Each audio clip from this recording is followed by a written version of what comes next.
সিঁদুর কৌটো হলো সিঁদুর রাখার একটি পাত্র বা কৌটা।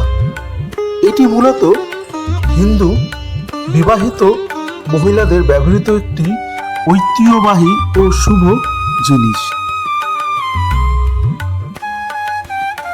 হিন্দু ধর্মে সিঁদুর বিবাহিত নারীর প্রতীক এবং এটি স্বামীর মঙ্গল ও দীর্ঘ আয়ু কামনার চিহ্ন হিসেবে পরিধান করা হয়।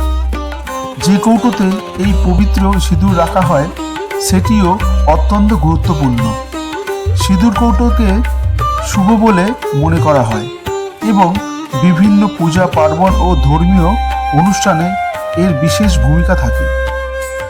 বাঙালি হিন্দু সমাজে বিয়ের সময় বা অন্যান্য শুভ অনুষ্ঠানে নতুন বউকে বা বিবাহিত মহিলাদের সিঁদুর কৌটো উপহার দেওয়া প্রথা প্রচলিত আছে।